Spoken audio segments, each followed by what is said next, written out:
ഞാൻ ഓർക്കുന്നുണ്ട്. എനിക്ക് തോന്നുന്നു ഒരു ഏകാംഗ നാടകത്തിൽ പങ്കെടുത്ത താനായിരുന്നല്ലേ? അതെ സർ. ആളിപ്പോ ഇവിടുത്തെ ഗസ്റ്റ് ലെക്ചറാ. ഇല്ലമിന് ഫസ്റ്റ് റാങ്ക് ആയിരുന്നു. എങ്ങനെ കിട്ടാതിരിക്കും? ഒരാള് മാത്രമുള്ള നാടകം 40 മിനിറ്റ് നേരം പ്രേക്ഷകരെ പിടിച്ചു നിർത്തിയ ആളാ. ഭീമനായിരുന്നു കഥാപാത്രം. അന്ന് ആൾ ഇതിലും മെലിഞ്ഞിട്ട. എന്നിട്ടുകൂടി ആടയാഭരണങ്ങൾ ഇല്ലാതെ അഭിനയിച്ച ആ നാടകം എഴുതിയ എനിക്ക് വരെ സംതൃപ്തി നൽകി.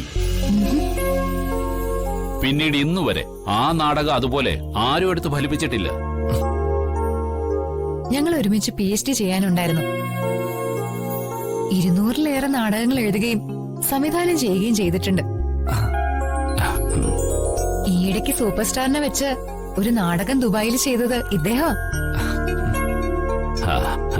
നമ്മുടെ കുട്ടികളുടെ ഒരു നാടകം എടുത്തു കൊടുത്തേ പറ്റൂന്ന് ഞാൻ വാശി പിടിച്ചു. അതാ ആള് വന്നത്. ഞാൻ ഇദ്ദേഹത്തെ മഹിയുടെ കയ്യിലങ്ങ് ഏൽപ്പിക്കോ. ഇത്തവണ നാടകം നമുക്ക് തകർക്കണം. അഭിനയത്തിന്റെ കാര്യത്തിൽ യാതൊരുവിധ വിട്ടുവീഴ്ചയ്ക്ക് ഞാനില്ല. നല്ല കുട്ടികളല്ലെങ്കിൽ ഞാനിത് അവിടെ വച്ച് നിർത്തും. പിന്നീട് താനൊന്നും എതിരെ പറഞ്ഞു വരരുത്. അത് എഗ്രിയാണെങ്കിൽ നമുക്ക് മുന്നോട്ട് പോവാം. ഈ നാടകം എന്ന് പറയുന്നത് സംവിധായകന്റെയും എഴുത്തുകാരന്റെയും മാത്രം കലയല്ലടോ. അരങ്ങിൽ കയറുന്നവന്റെ കയ്യിലാണ് നാടകം. സമ്മതിച്ചു. ഇല്ല സാറിന് വിട്ടു തന്നിരിക്കുന്നു.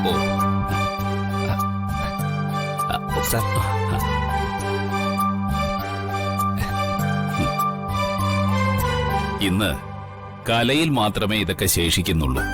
ഈ കോളേജിൽ ഇപ്രാവശ്യം അവതരിപ്പിക്കുന്ന നാടകത്തിൽ തനിക്ക് ജൂലിയറ്റായി അഭിനയിക്കാൻ പറ്റുമോ കുട്ടി?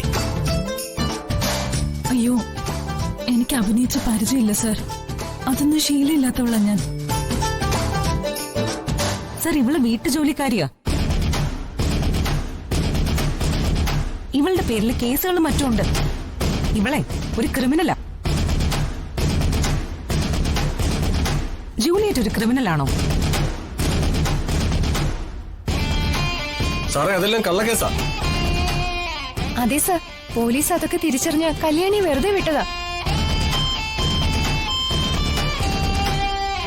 അനുഭവങ്ങൾ ഉള്ളവർക്ക് മാത്രമേ അഭിനയിക്കാൻ കഴിയൂ.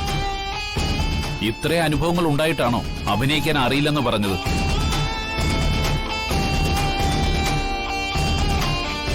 മറ്റു മേഖലകളിൽ ഈ പറഞ്ഞതെല്ലാം കുറവുകളായി പരിഗണിക്കും. എന്നാൽ അഭിനയരംഗത്തേക്ക് വരുമ്പോ ഇതെല്ലാം ഒരു കലാകാരിക്ക് മുതൽക്കൂട്ടാണ്. ഈ അനുഭവങ്ങളെല്ലാം ഒളിഞ്ഞിരിക്കുന്ന നടിക്ക് ഏറെ തിളക്കം നൽകാൻ പറ്റും. കുട്ടി അഭിനയരംഗത്തേക്ക് വന്ന കലാരംഗത്തിന് അത് ഒരു മുതൽക്കൂട്ടാവും. അക്കാര്യത്തിൽ ഒരു സംശയവും വേണ്ട. ഞാനൊരു നടിയല്ല സർ. ഏറെ കഷ്ടപ്പാടുകൾ അനുഭവിച്ചൊരു സാധാരണ പെൺകുട്ടിയാ.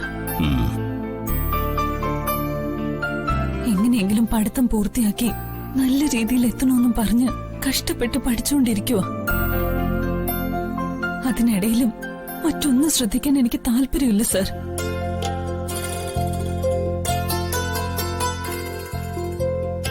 ഞാൻ ആരെയും നിർബന്ധിക്കില്ല. കുട്ടിക്ക് അഭിനയിക്കാൻ താല്പര്യമുണ്ടെങ്കിൽ ഈ വേഷം വളരെ ഭംഗിയായി ചെയ്യാൻ സാധിക്കും. പക്ഷേ താല്പര്യമില്ലെങ്കിൽ വിട്ടേക്കൂ. ദേ, അവിടെ പോയിരുന്നോളൂ.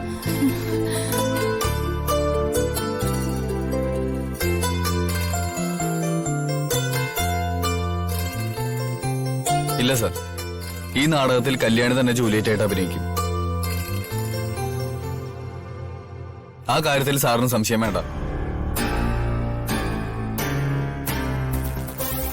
ആ കുട്ടിക്ക് താല്പര്യമില്ലാന്ന് പറഞ്ഞ സ്ഥിതിക്ക് നമ്മൾ നിർബന്ധിക്കേണ്ട ആവശ്യമുണ്ടോ? സാറ് നിർബന്ധിക്കണ്ട. ഞാൻ അവിടെ നിർബന്ധിച്ച് സമ്മതിപ്പിച്ചോളാം. സാർ, ഇവള് തന്നെ നാടകത്തിൽ ജൂലിയറ്റ് ആയിട്ട് അഭിനയിക്കും. അത് ഞങ്ങൾ സീനിയേഴ്സിന്റെ ഗ്യാരണ്ടിയാ.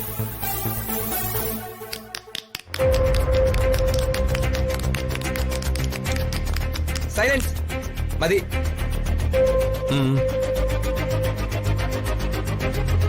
അപ്പോ കാസ്റ്റിംഗിന്റെ ബാക്കി കാര്യങ്ങൾ നോക്കാം സാർ.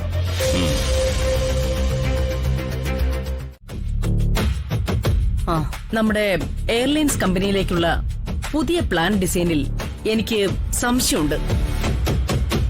അതൊന്ന് പരിശോധിക്കാൻ വേണ്ടിയാ നിന്നെ വിളിച്ചത്. ആ അർജുൻ ഇരിക്ക്.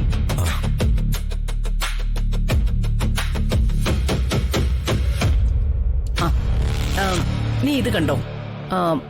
ദേ ഇവിടെയാണ് എനിക്ക് സംശയമുള്ളത്. നീ ഇത് പ്രത്യേകം ഒന്ന് ചെക്ക് ചെയ്ത് ക്ലാരിഫൈ ചെയ്യണം. ആ ശരിയമ്മേ. അമ്മയ്ക്ക് അങ്ങനെ തോന്നിയിട്ടുണ്ടെങ്കിൽ അത് വെറുതെ ആവില്ല.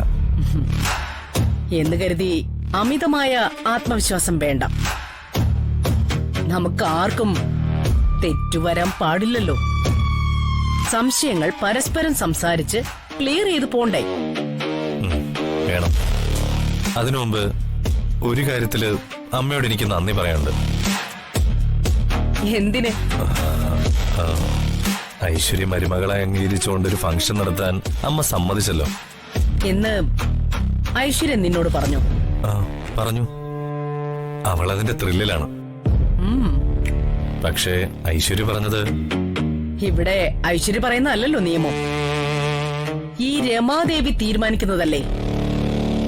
എന്റെ തീരുമാനമാ ഞാൻ നിന്നോട് പറഞ്ഞുകൊണ്ടിരിക്കുന്നത്. ഞാൻ ആദ്യമായി ഈ വിഷയം എന്റെ അടുത്ത ബന്ധുക്കളുടെ മുൻപിൽ അവതരിപ്പിക്കും. എന്നിട്ടാകാം ബാക്കിയൊക്കെ. ഐശ്വര്യയെ എല്ലാവർക്കും ഇഷ്ടപ്പെടും. നമ്മുടെ കുടുംബത്തിന് പറ്റിയ മരുമകളാണെന്ന് എല്ലാവർക്കും ബോധ്യപ്പെടും. അക്കാര്യത്തിൽ എനിക്ക് ഒരു സംശയമില്ല.